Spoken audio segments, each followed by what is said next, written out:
ಬಿಸಿ ಬಿಸಿ ದೊಣ್ಣೆ ಮೆಣಸಿನ ಬೋಂಡ ರೆಡಿಯಾಗಿದೆ ನೋಡಿ ಯಾವ ರೀತಿ ಬಂದಿದೆ ಅಂತ ಹೇಳಿ. ತುಂಬಾ ಚೆನ್ನಾಗಿ ಬಂದಿದೆ. ಒಳಗಡೆ ಎಲ್ಲ ಮಸಾಲ ನೋಡಿ ಅಂತೆ ನೋಡಿ. ಫ್ರೆಂಡ್ಸ್, ಇವತ್ತು ನಾನು ನಿಮ್ಮ ಮುಂದೆ ಡಿಫ್ರೆಂಟ್ ರೆಸಿಪಿಯೊಂದಿಗೆ ಬಂದಿದ್ದೇನೆ. ಅದು ಯಾವುದಂತ ಹೇಳಿದರೆ ಈ ದೊಣ್ಣೆ ಮೆಣಸಿನ ಬೋಂಡ. ತುಂಬಾ ಚೆನ್ನಾಗಿರ್ತದೆ. ಈ ಸಂಜೆ ಹೊತ್ತಿಗೆ ಚಾದೊಟ್ಟಿಗೆ ತಿನ್ನಲಿಕ್ಕೆ ಒಳ್ಳೆಯದಾಗ್ತದೆ. ಯಾವ ರೀತಿ ಮಾಡೋದು ಅಂತ ಹೇಳಿ ಇವತ್ತಿನ ವಿಡಿಯೋದಲ್ಲಿ ನೋಡುವ. ಯಾರಾದರೂ ನಮ್ಮ ಕರಾವಳಿ ಮಿರರ್ ಚಾನಲ್ನ ಹೊಸಬರು ನೋಡ್ತಾ ಇದ್ದರೆ ಸಬ್ಸ್ಕ್ರೈಬ್ ಮಾಡಿ. ಹಾಗೆಯೇ ಫೇಸ್ಬುಕ್ ಮತ್ತು ಇನ್ಸ್ಟಾಗ್ರಾಮಲ್ಲಿ ಪೇಜ್ ಇದೆ, ಅದನ್ನು ಕೂಡ ಫಾಲೋ ಮಾಡಿ. ವಿಡಿಯೋ ಸ್ಟಾರ್ಟ್ ಮಾಡುವ. ನಾನು Asha Udupa Kateel. Welcome back to Karavali mirror. ನೋಡಿ, ದೊಣ್ಣೆ ಮೆಣಸನ್ನು ಚೆನ್ನಾಗಿ ತೊಗೊಂಡು ಬಂದಾಗಿದೆ. ಇದು ನಮ್ಮ ಮಾರ್ಕೆಟಲ್ಲಿ ಉಂಟಲ್ಲ, ಫ್ರೆಶ್ ಆಗಿ ಸಿಗ್ತದೆ. ನನಗೆ ಅದನ್ನು ನೋಡಿ ಉಂಟಲ್ಲ ಆಸೆ ಆಯಿತು, ಅದಕ್ಕೆ ಅದನ್ನು ಹಿಡ್ಕೊಂಡು ಬಂದಿದ್ದು. ನೋಡಿ, ದೊಣ್ಣೆ ಮೆಣಸನ್ನು ಹೀಗೆ ಮಧ್ಯದಲ್ಲಿ ಕಟ್ ಮಾಡಿಕೊಳ್ಬೇಕು. ಕಟ್ ಮಾಡಿ ಅದರ ಒಳಗಿನ ಬೀಜ ಎಲ್ಲ ಸಪ್ರೇಟ್ ಮಾಡ್ಕೋಬೇಕು. ನಾವಿದು ಯಾಕೆ ಈ ಬೀಜ ತೆಗೆಯೋದು ಅಂತ ಹೇಳಿದರೆ, ಇದರೊಳಗೆ ಉಂಟಲ್ಲ ನಾವು ಬಾಜಿನ ತುಂಬಿಸ್ಲಿಕ್ಕಿದೆ. ನಾವಿಲ್ಲಿ ಈ ಮಿರ್ಚಿದು ಬೋಂಡ ಮಾಡ್ತಾ ಇರೋದು, ಹಾಗಾಗಿ ಈ ಬೀಜ ಎಲ್ಲ ಸಪ್ರೇಟ್ ಮಾಡ್ಕೋತೇನೆ. ನೋಡಿ, ಈ ಥರ ಬೀಜ ಎಲ್ಲ ತೆಗಿಬೇಕು. ಒಳಗಡೆ ನೋಡಿ ಹೀಗೆ ಖಾಲಿ ಆಯಿತು. ಇನ್ನು ಇದರೊಳಗೆ ನಾವು ಬಾಜಿನ ತುಂಬಿಸಿದ್ರೆ ಆಯಿತು. ನಾರ್ಮಲ್ ಆಗಿ ನಾವು ಬೋಂಡ ತಿಂದಿರ್ತೇವೆ. ಈ ಮಿರ್ಚಿಗೆ ಹಾಕಿ ಮಾಡುವಂಥ ಬೋಂಡ ಸ್ವಲ್ಪ ಡಿಫ್ರೆಂಟ್ ಆಗಿರ್ತದೆ.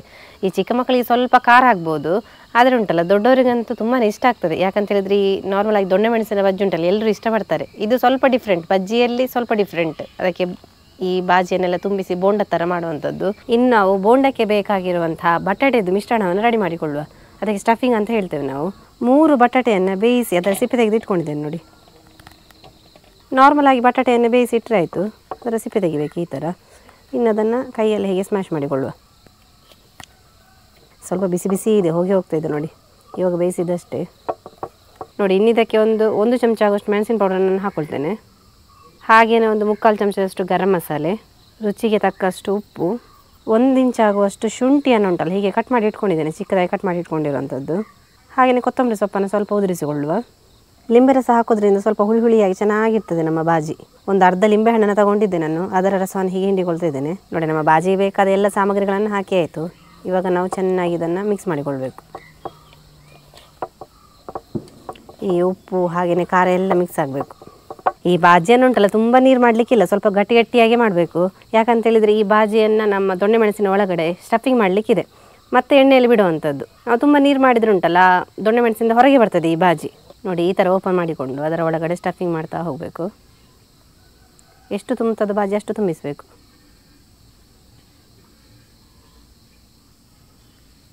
ನೋಡಿ, ಈ ಥರ ಬಾಜಿ ತುಂಬಿಸಿ ಇದನ್ನು ಹೀಗೆ ಮುಚ್ಚಿ ಬಿಡಬೇಕು. ನೋಡಿ, ತುಂಬ ಅಗಲ ಮಾಡಬಾರ್ದು.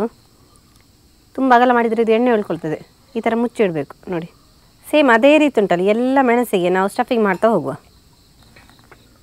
ದೊಣ್ಣೆ ಮೆಣಸಿನ ಬೋಂಡಕ್ಕೆ ಹಿಟ್ಟನ್ನು ರೆಡಿ ಮಾಡಿಕೊಳ್ಳುವ. ಹಿಟ್ಟಿಗೆ ನಾನಿಲ್ಲಿ ಅರ್ಧ ಕಪ್ ಆಗುವಷ್ಟು ಕಡಲೆ ಹಿಟ್ಟನ್ನು ತಗೊಂಡಿದ್ದೇನೆ.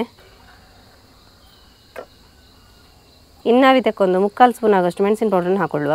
ಸ್ವಲ್ಪ ಖಾರ ಬೇಕಿದ್ದರೆ ಸ್ವಲ್ಪ ಜಾಸ್ತಿ ಕೂಡ ಹಾಕೋಬೋದು. ಒಂದು ಅರ್ಧ ಸ್ಪೂನ್ ಆಗುವಷ್ಟು ಅರಶಿನ ಹಾಕೋದ್ರಿಂದ ಕಲರ್ ಒಳ್ಳೆ ಬರ್ತದೆ. ಹಾಗೆಯೇ ಚಿಟಿಕೆ ಇಂಗನ್ನು ಹೀಗೆ ನೀರು ಮಾಡಿ ಇಟ್ಕೊಂಡಿದ್ದೆ, ಅದನ್ನು ಕೂಡ ಇವಾಗ ಹಾಕೊಳ್ಳುವ. ಹಾಗೆ ಒಂದು ಅರ್ಧ ಸ್ಪೂನ್ ಆಗುವಷ್ಟು ಜೀರಿಗೆಯನ್ನು ತಗೊಂಡಿದ್ದೇನೆ, ಅದನ್ನು ಸ್ವಲ್ಪ ಹೀಗೆ ಕೈಯಲ್ಲಿ ತಿಕ್ಕಿಕೊಳ್ಳುವ. ತಿಕ್ಕಿದಾಗ ಈ ಜೀರಿಗೆ ಉಂಟಲ್ಲ ಕಟ್ಟಾಗ್ತದೆ. ಸ್ವಲ್ಪ ಕಟ್ಟಾಗಿ ಸ್ವಲ್ಪ ಪೌಡ್ರ್ ಥರ ಆದರೆ ಸಾಕು. ಜೀರಿಗೆ ಹಾಕೋದ್ರಿಂದ ಒಳ್ಳೆ ಫ್ಲೇವರ್ ಕೊಡ್ತದೆ ನಮ್ಮ ಈ ಬೋಂಡ. ರುಚಿಗೆ ತಕ್ಕಷ್ಟು ಉಪ್ಪು, ಸ್ವಲ್ಪ ನೀರು ಹಾಕಿ ಇವಾಗ ಮಿಕ್ಸ್ ಮಾಡಿಕೊಳ್ಳುವ. ಎಷ್ಟು ನೀರು ಬೇಕೋ ಅಷ್ಟು ನೋಡಿಕೊಂಡು ಹಾಕೊಂಡ್ರೆ ಆಯಿತು. ಹೀಗೆ ನೀರು ಹಾಕ್ಕೊಂಡು ಕಲಸಿಕೊಳ್ಳುವ. ನೋಡಿ, ಹಿಟ್ಟನ್ನು ಕೈಯಲ್ಲೇ ಹೀಗೆ ಕಲಸಿಕೊಳ್ಬೇಕು. ಹೀಗೆ ಕಲಸ್ತಾ ಇದ್ದಾಗ ಅದರ ಗಂಟೆಲ್ಲ ಹೋಗ್ತದೆ ನೋಡಿ, ಈ ಹದದಲ್ಲಿ ಮಾಡ್ಕೊಳ್ಬೇಕು. ಹಿಟ್ಟು ಸ್ವಲ್ಪ ನೋಡ್ಕೊಂಡು ಹಾಕಿದರೆ ಆಯಿತು. ನಮ್ಮದು ಮೆಣಸು ಎಷ್ಟಿದೆ ಅಷ್ಟಕ್ಕೆ ನಾವು ಹಿಟ್ಟನ್ನು ರೆಡಿ ಮಾಡಿಕೊಳ್ಬೇಕು. ನಾನಿಲ್ಲಿ ಸ್ವಲ್ಪ ಜಾಸ್ತಿ ಹಾಕ್ಕೊಂಡೆ, ಮತ್ತೆ ನೋಡಿ ಈ ಹದಕ್ಕೆ ಬಂದರೆ ಸರಿ ಆಗ್ತದೆ. ಇನ್ನು ನೀರು ಹಾಕಬಾರ್ದು ಹಿಟ್ಟು. ಇನ್ನುಂಟಲ್ಲ ಒಂದೊಂದೇ ದೊಣ್ಣೆ ಮೆಣಸನ್ನು ಹಿಟ್ಟಿಗೆ ಮುಳುಗಿಸಿ ಎಣ್ಣೆಯಲ್ಲಿ ಬಿಡ್ತಾ ಬಂದರೆ ಆಯಿತು. ಎಣ್ಣೆಯನ್ನು ಆಲ್ರೆಡಿ ಬಿಸಿ ಆಗಲಿಕ್ಕೆ ಇಟ್ಟಿದ್ದೇನೆ, ಬಿಸಿ ಆಗ್ತಾ ಉಂಟು. ಒಂದೊಂದೇ ಮೆಣಸನ್ನು ಈ ಹಿಟ್ಟಲ್ಲಿ ಅದ್ದಿ ಎಣ್ಣೆಗೆ ಬಿಡ್ತಾ ಬರುವ. ಹಿಟ್ಟು ಫುಲ್ ಹಿಡಿಬೇಕು ಈ ಮೆಣಸಿಗೆ ನೋಡಿ.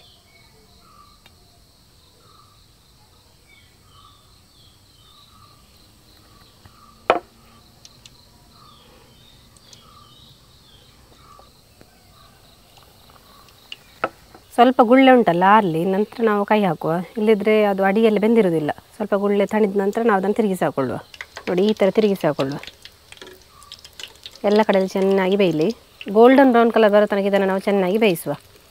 ಮೀಡಿಯಮ್ ಉರಿಯಲ್ಲಿ ಇಟ್ಕೋಬೇಕು. ಯಾಕಂತೇಳಿದರೆ ಒಳಗೆ ಈ ಮೆಣಸು ಉಂಟಲ್ಲ ಅದು ಚೆನ್ನಾಗಿ ಬೇಯಬೇಕು. ನಾರ್ಮಲ್ ಆಗಿ ನೀವು ಬಜ್ಜಿ ಅಂತ ಹೇಳಿದರೆ ಈ ಮೆಣಸನ್ನು ಡೈರೆಕ್ಟ್ ಈ ಬಂದಕ್ಕೆ ಮುಳುಗಿಸಿ ಎಣ್ಣೆಯಲ್ಲಿ ಬಿಡೋದನ್ನು ನೀವು ತಿಂದಿರ್ಬೋದು. ಇದು ಸ್ವಲ್ಪ ಡಿಫ್ರೆಂಟ್. ಬೋಂಡ ಬಜ್ಜಿ ಚೆನ್ನಾಗಿರ್ತದೆ. ಒಳಗೆಲ್ಲ ಮಸಾಲೆ ಇದ್ದು ಹೊರಗಡೆ ಈ ಮೆಣಸಿನ ಖಾರ ಈ ಹಿಟ್ಟು ಎಲ್ಲ ಸೇರುಂಟಲ್ಲ ಅದರ ಟೇಸ್ಟೇ ಡಿಫ್ರೆಂಟ್ ಆಗಿರ್ತದೆ.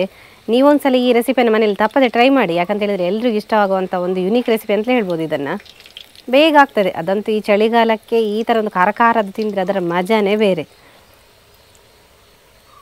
ನೋಡಿ, ನಮ್ಮ ದೊಣ್ಣೆ ಮೆಣಸಿನ ಬೋಂಡ ಉಂಟಲ್ಲ, ಗೋಲ್ಡನ್ ಬ್ರೌನ್ ಕಲರ್ ಆಗಿದೆ. ಇದನ್ನು ಈಗ ಒಂದೊಂದೇ ತೆಗೆಯುವ. ಬಿಸಿ ಬಿಸಿ ದೊಣ್ಣೆ ಮೆಣಸಿನ ಬೋಂಡ ರೆಡಿಯಾಗಿದೆ. ನೋಡಿ ಯಾವ ರೀತಿ ಬಂದಿದೆ ಅಂತ ಹೇಳಿ, ತುಂಬಾ ಚೆನ್ನಾಗಿ ಬಂದಿದೆ. ಒಳಗಡೆ ಎಲ್ಲ ಮಸಾಲ ನೋಡಿ ಅಂತೆ ನೋಡಿ, ಹಾಗೆಯೇ ಮೆಣಸು ಹಿಟ್ಟೆಲ್ಲ ಸೇರಿ ಇದರ ಟೇಸ್ಟ್ ಅದ್ಭುತವಾಗಿರ್ತದೆ. ನೋಡಿದ್ರೆಲ್ಲ ಫ್ರೆಂಡ್ಸ್, ಸ್ಟಫ್ಡ್ ಪೊಟ್ಯಾಟೊ ದೊಣ್ಣೆ ಮೆಣಸಿನ ಬೋಂಡ ಯಾವ ರೀತಿ ಮಾಡೋದು ಅಂತ ಹೇಳಿ ತುಂಬಾ ಚೆನ್ನಾಗಿ ಬಂದಿದೆ. ಒಳ್ಳೆ ರೆಸಿಪಿ ಕೂಡ. ನೀವು ಕೂಡ ಮನೆಯಲ್ಲಿ ಇದನ್ನು ತಪ್ಪದೆ ಟ್ರೈ ಮಾಡಿ. ಹಾಗೆಯೇ ಈ ವಿಡಿಯೋ ಇಷ್ಟ ಆದರೆ ನಿಮ್ಮ ಫ್ರೆಂಡ್ಸಿಗೆ, ರಿಲೇಟಿವ್ಸ್ಗೆಲ್ಲ ಹೆಚ್ಚು ಶೇರ್ ಮಾಡಿ. ಯಾರಾದರೂ ನಮ್ಮ ಕರಾವಳಿ ಮಿರರ್ ಚಾನಲ್ ಹೊಸಬ್ರು ನೋಡ್ತಾ ಇದ್ದರೆ ಸಬ್ಸ್ಕ್ರೈಬ್ ಮಾಡೋದನ್ನು ಮಾತ್ರ ಮರಿಬೇಡಿ. ಹೀಗೆ ನಮ್ಮ ಚಾನಲ್ನ ಸಬ್ಸ್ಕ್ರೈಬ್ ಮಾಡಿ, ಸಪೋರ್ಟ್ ಮಾಡಿ, ಫಾಲೋ ಮಾಡ್ತಾ ಇರಿ. ಹೊಸ ಇಂಟ್ರೆಸ್ಟಿಂಗ್ ವಿಡಿಯೋದೊಂದಿಗೆ ಮುಂದೆ ನಾವು ಸಿಗ್ತಾ ಇರ್ತೇವೆ. Thank you.